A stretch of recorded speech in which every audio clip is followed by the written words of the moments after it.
बिस्मिल्लाहिर्रहमानिर्रहीम। मेरे लिए ये काबिल मुसर्रत है कि कल वफाकी काबीना ने पाकिस्तान की तारीख में एक मरबूत एसएमई पॉलिसी को अप्रूव किया। एसएमई पॉलिसी स्मॉल, छोटे और दरमियाने तबके के जितनी एंटरप्राइजेज और कारोबार हैं, जो एक तखमीने के लिहाज से तकरीबन 50 लाख से ज़्यादा कारोबार इस वक्त मुल्क में हैं, जिसके अंदर मैन्युफैक्चरिंग सेक्टर तकरीबन 10 लाख मुख्तलिफ एंटरप्राइजेस की शक्ल में जहां मैन्युफैक्चर हो रही हैं चीज़ें। आपको एक अंदाज़ा बता दें कि इस वक्त लार्ज स्केल मैन्युफैक्चरिंग, जिस पे हमेशा तवज्जो रही पिछली हुकूमतों की, तो लार्ज स्केल जो large unit tax payer unit हैं, उसके अंदर तकरीबन 3500 से 4000 लार्ज स्केल मैन्युफैक्चरर या बड़ी एंटरप्राइजेस हैं, जबकि दूसरी तरफ जो स्मॉल और मीडियम टर्म है वो 10 लाख है। तो तकरीबन 5% लार्ज स्केल में आता है और बाकी एंटरप्राइजेस की शक्ल में ये सारे का सारा स्मॉल और मीडियम टर्म में आता है। स्मॉल और मीडियम टर्म तीन चीज़ों के ऊपर ग्रोथ देती है। एक तो इकोनॉमिक ग्रोथ, ऑल इंक्लूसिव माशी ग्रोथ। दूसरा एम्प्लॉयमेंट, एग्रीकल्चर सेक्टर से बाहर निकल के 78% एम्प्लॉयमेंट एसएमई सेक्टर के साथ है, और इसके साथ साथ एक्सपोर्ट्स। तो इन्हीं चीज़ों को देखते हुए हमने एक मजबूत पॉलिसी लाई, जिसके 6-7 मेन पिलर्स हैं, और ये वो पॉलिसी है जिसके अंदर कई चीज़ें हमने करके, इंप्लीमेंट करके, कानून साजी करके आपकी खिदमत पेश कर रहे हैं। ये डायरेक्शनल नहीं है। अब मैं उन मेन पिलर्स की तरफ आपको लेके चलता हूं।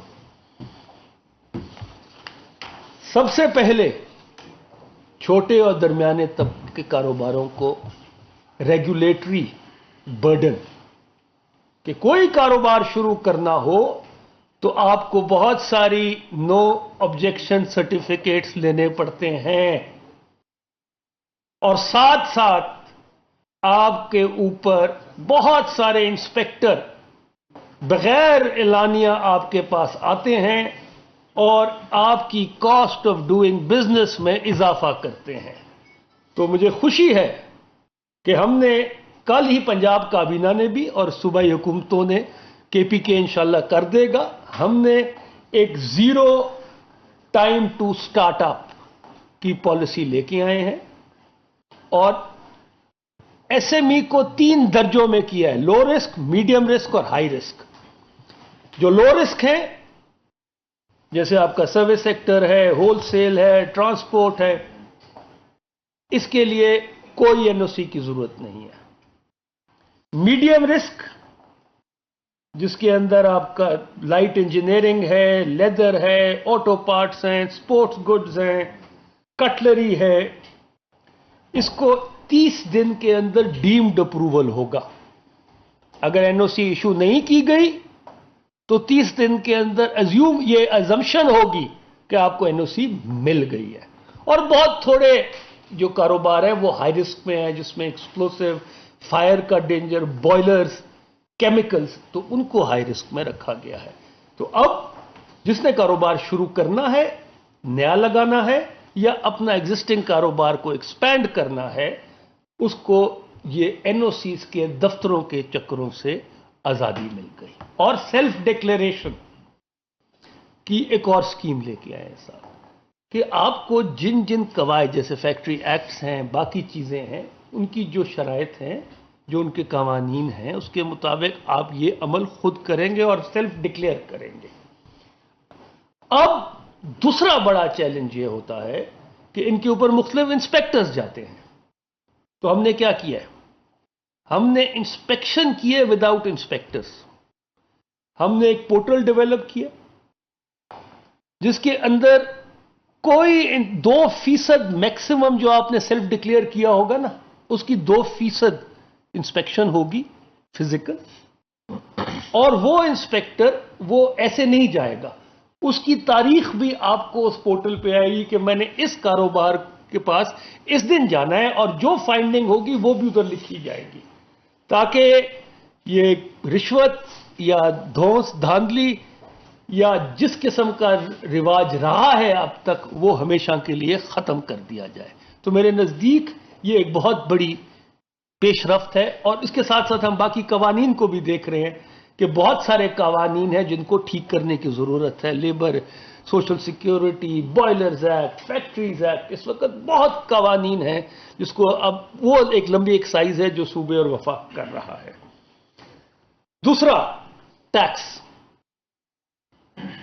ہم نے اس پالیسی کو بنانے وقت جیسے ہم نے سال ضائع نہیں کیا، ہم نے پچھلے فائنینشیل اس سال کا جو بجٹ آیا اس کے اندر ہم نے مینوفیکچرنگ سیکٹر، جس کو میں نے کہا کہ 10 لاکھ مینوفیکچرنگ سیکٹر ہے، تو ہم نے ان کے لیے کیا آسانی کی کہ اگر آپ کو اس وقت ٹرن اوور ٹیکس 1.25% ہے تو ہم نے 10 کروڑ سے جو کم ہیں ان کو صرف 0.25 کر دیا ہے، اور اسی طرح جو 10 کروڑ سے 25 کروڑ تک کا جن کا ٹرن اوور ہے ان کو 0.5 فکس کر دیا ہے کہ آپ کا اگر ٹرن اوور 25 کروڑ کا ہے تو آپ صرف 0.5% اپنا پرزمپٹیو انکم ٹیکس دے دیں، اور اس کی کو بہت آسان کر دیا ہے کہ ایک سمپل فائل چلان کا ہوگا۔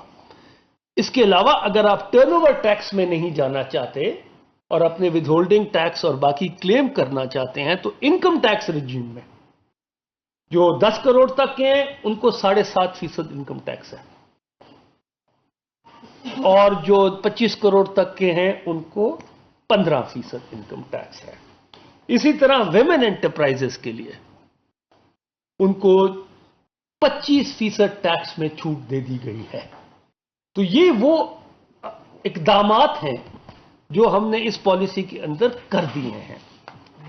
سب سے بڑا چیلنج جو ابھی بھی ہے کہ قرضے، access to finance, access to capital نہیں ہوتا۔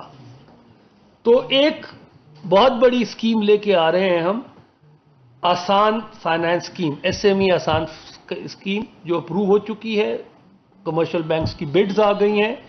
اس میں حکومت، وفاقی حکومت اور کمرشل بینک بغیر ضمانت، بغیر کولیٹرل کے 1 کروڑ تک کا قرضہ دیں گے 30,000 نئی کاروباروں کو، جن کا اگر نقصان ہوتا ہے تو 40% سے 60% تک جو نقصان اگر اٹھتا ہے تو وہ حکومت اور کمرشل بینکس برداشت کریں گے، جس کے لیے 23.5 ارب روپے مختص کر دیے گئے ہیں۔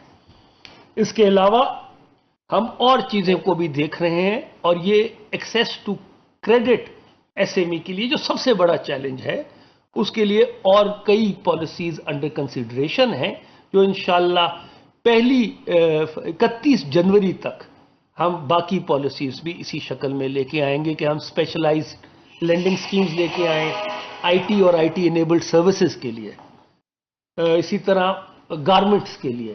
تو ایسی کئی چیزیں اور انڈر ڈسکشن ہے کہ جو اچھا ٹیکس پیئر ہے اس کے لیے کولیٹرل کی شرائط کم کر دی جائے، جو جس کے پاس ابھی لے رہا ہے کولیٹرل اس کی لمٹس بڑھا دی جائے تاکہ جو اسمال ہے وہ میڈیم تک گریجویٹ کرے۔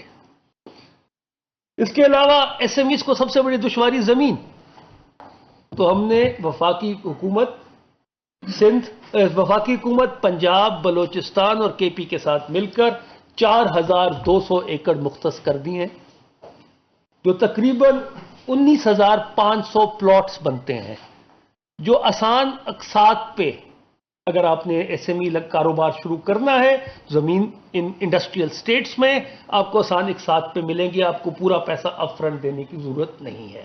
بدقسمتی سے سندھ حکومت سے بھی میری یہی التجا ہے کہ وہ بھی اس میں حصہ ڈالیں، البتہ کراچی کی عوام کو ہم نے اکیلا نہیں چھوڑا، فیڈرل گورنمنٹ کے جو انڈسٹریل پارکس ہیں وہاں زمینیں مختص کر دی گئی ہیں چھوٹے کاروباروں کے لیے۔ لاسٹلی ایک اور بڑا چیلنج ہے ایس ایم ای کو ہم جس کو ایڈریس کرنے کی کوشش کر رہے ہیں کہ حکومتی ٹھیکے، پبلک پروکیورمنٹ के अंदर भी एसएमईज को हिस्सा दिया जाए स्पेशल। उसके ऊपर chairman, deputy chairman planning commission की सरबराही में कमेटी बन गई है जो काम कर रही है। ये भी बड़ा एक चैलेंज है कि आप सॉफ्टवेयर लेना है, प्रिंटिंग का मटेरियल जो हुकूमत खरीदती है, फर्नीचर लेती है, जो छोटी चीज़ें हुकूमत प्रोक्योरमेंट करती है वफाकी और सूबाई, उसके लिए छोटे और दरमियाने दर्जे के लिए स्पेशल कोटे मुख्तस किए जाएं, उसके लिए तरीक़ेकार किया जाए, उसके लिए पेपरा के अंदर चेंजेस करने पड़ेंगे। तो पहली 31 जनवरी तक इसी पॉलिसी के अंदर वो डेडलाइन दे दी गई है कि ये पब्लिक प्रोक्योरमेंट और साथ ही जो टीडैप जो एक्सपोर्ट प्रमोशन के लिए जाते हैं उसके अंदर भी इनके लिए कोटा मुख्तस किया जाए। लास्टली खवातीन के लिए जैसे मैंने कहा टैक्स का कर दिया है, इनके लिए training, advisory services, access to credit, इसके ऊपर भी काम हो रहा है और इंशाल्लाह हमारी कोशिश है कि इस मुल्क की जो आज निस्फ आबादी है वो एक प्रोडक्टिव मईशत के अंदर अपना प्रोडक्टिव हिस्सा डाले। लास्टली एक रजिस्ट्रेशन पोर्टल डेवलप किया गया है और इसी पॉलिसी के तहत अगले 5 साल 30 अरब रुपए मुख्तस किए गए हैं समीडा फंड के लिए, जिसके तहत हम मुख्तलिफ एरियाज जैसे आपका वजीराबाद, गुजरांवाला, गुजरात का ट्रायंगल है, इसके अंदर हम एसएमई सेंटर्स जिसे 30 अरब अगले 5 साल के लिए यहां हम और एसएमई जो स्ट्रक्चर है समीडा का उसको भी हम रीऑर्गेनाइज करके प्राइवेट सेक्टर ड्रिवन कर रहे हैं और बोर्ड इसको चलाएगा और 30 अरब इसके लिए मुख्तस किए जा रहे हैं ताकि ये इन एरियाज जैसे मैंने कहा आपका गुजरांवाला, वजीराबाद, जनूबी पंजाब, खैरपुर, सखर में डेट्स का ऑप्शन है। डेरा इस्माइल खान को हमने अभी तक एड्रेस नहीं किया। बलोचिस्तान के पख्तून और सदर्न बलोचिस्तान के जो एरियाज हैं इसके अंदर facilitation centres, training, joint facilitation centres, आपके ऑडिटर्स के लिए जॉइंट फैसिलिटी दी जाए, छोटे कारोबारों के लिए कैपेसिटी नहीं होती, लीगल एडवाइस दी जाए, एक्सपोर्ट के लिए जो पोटेंशियल है उसको देखा जाए, तो इसके लिए ये मुख्तस किया गया। आखिर में मैं ये पहली दफा एक 2007 में बनी थी पॉलिसी मगर उसने कभी सिवाय कागज के और कुछ नहीं था, इसलिए इस पॉलिसी के साथ एक इंप्लीमेंटेशन मैकेनिज्म है और वो implementation mechanism national coordination committee है जिसको मैं चेयर करता हूं, जिसके अंदर सूबाई चीफ सेक्रेटरीज हैं और एक एक्शन प्लान मुरतब दे दिया गया है जिसके अंदर हर तारीख दी गई है कि आपने किस किस तारीख पे क्या क्या एक्शंस किस किस महकमे ने करने हैं, उसकी एक रिव्यू मैकेनिज्म जारी रहेगा। और इस आपके तवासुत से मैं आज जैसे पाकिस्तान की आवाम को ये जैसे खुशखबरी सुना रहा हूं मगर साथ साथ ये भी रिक्वेस्ट कर रहा हूं कि जितने भी एसएमई के स्टेक होल्डर्स हैं वो समीडा के साथ राब्ते में रहें, हमें अप्रोच करें, हमारी रहनुमाई करें, क्योंकि ये एक छोटा चैलेंज नहीं था। दुनिया में कोई मुल्क तरक्की नहीं कर सकता जब तक वो अपनी छोटी और दरमियानी तबके के कारोबारों को आगे लेके ना जाए। तो हम आपके साथ एक कंटिन्यूस एंगेजमेंट में रहेंगे और मैं उम्मीद करता हूं कि ये जो डॉक्यूमेंट है इसको हम और बेहतरी की तरफ लेते जाएंगे। शुक्रिया। जी जी, इस एसएमई सेक्टर को आप डिफाइन कैसे करेंगे, मिनिमम और मैक्सिमम कितनी रकम तक का जो है वो कारोबारी तबके में आएगा? एसएमई सेक्टर की तो पहले सबसे बड़ा चैलेंज था कि इसकी डेफिनेशन नहीं थी। स्टेट बैंक, एसएसीपी, एफबीआर, मुख्तलिफ जगह अदारों पे तो अब डेफिनेशन पे इत्तफाक हो गया। 80 करोड़ तक टर्नओवर जो है वो स्मॉल और मीडियम एंटरप्राइज का कहा जाता है और इसको भी हम रिव्यू करते रहेंगे जैसे जैसे और चैलेंजेस सामने आते रहे। पाकिस्तान में एक मसला बना हुआ है, एक्सपोर्टेबल सरप्लस जो है पाकिस्तान का डिप्लीट कर रहे हैं मुख्तलिफ बात हुए, उसमें आप एक कुछ दे सकते थे। ये जो स्मॉल एंड मीडियम वाले हैं वो ये था कि इनके लिए स्पेशल पैकेज वेंडर्स के लिए, क्योंकि इंटरमीडियरीज जो बनाते हैं तो इंटरमीडियरीज के लिए वेंडर को खास इसमें कोई दिया गया मराहत नहीं। देखें, एक तो हमारा बड़ा सेक्टर ऑटो पार्ट्स का है, वो तो ऑटो पॉलिसी के तहत हमने कवर किया है, लेकिन ये जो फंड है और जो एसएमई पॉलिसी के 3 बड़े मकासद हैं। एक लार्ज स्केल मैन्युफैक्चरिंग के साथ इनकी लिंकेजेस को हम बेहतर करें, क्योंकि लार्ज स्केल और जब तक एसएमई के लिंकेजेस नहीं डेवलप होंगे और बेहतर नहीं होंगे जब तक ये ग्रोथ मोमेंटम नहीं आ सकेगा। इसको हब एंड स्पोक मॉडल कहते हैं, तो हम इसकी तरफ तवज्जो दे रहे हैं। एक मिनट जरा। नसीम सिद्दीकी साहब आप तक। सर एक तो ये बताइए कि बिजनेस प्लान कौन अप्रूव करेगा, और अगर 1 करोड़ तक का भी लोन है जो मैक्सिमम आपने बताया, उसकी गारंटी क्या होगी? एक तो जीरो गारंटी होगी। बिजनेस प्लान वो अपना कमर्शियल बैंक्स देंगे। अगर नुकसान हो गया तो वो कॉस्ट शेयरिंग होगी उस नुकसान की हुकूमत पाकिस्तान और कमर्शियल बैंक की, और 1 करोड़ तक की है। लेकिन ये एक पहला ऐसा मेरे ख्याल में इनकलाबी कदम है एक लिहाज से कि जिनके पास पैसे नहीं है, कोई जमानत देने को नहीं है, कोलैटरल देने को नहीं है, वो आगे एक्सेस कर सके। और मेरे नज़दीक 1 करोड़ को भी हम इंशाल्लाह, और जिसके पास हुनर है, और 1 करोड़ को भी इंशाल्लाह हम और बढ़ाएंगे। Business plan commercial bank approve करेगा? जी, कमर्शियल बैंक। सनाउल्लाह साहब डांस। सर एक तो ये बता दें, ये जो आसान फाइनेंस स्कीम है, इसमें जो लोन देंगे उसका रेट ऑफ रिटर्न क्या होगा, इंटरेस्ट रेट क्या होगा, मार्केट बेस होगा? दूसरा जो सबसे बड़ा इशू है, मैंने खुद देखा है, कई फैक्ट्रियां लगी हुई हैं, अभी भी मैं आपको निशानदेही कर सकता हूँ, जिनको 6-6 महीने से बिजली का कनेक्शन नहीं मिला। पैसे मांगते हैं 50-50 लाख इंडस्ट्री के लिए। तो उसकी ज़मीन का तो आप बता रहे हैं, कई लोग लगाने को तैयार हैं, जगह ही नहीं है, वहाँ पे भी सारा एक मार्केट। देखिए प्लॉट्स में एक तो ये बहुत बड़ा डॉक्यूमेंट है, इसलिए मैं सारी तफसील में नहीं किया। ये हमारा चैलेंज है पावर सेक्टर के अंदर।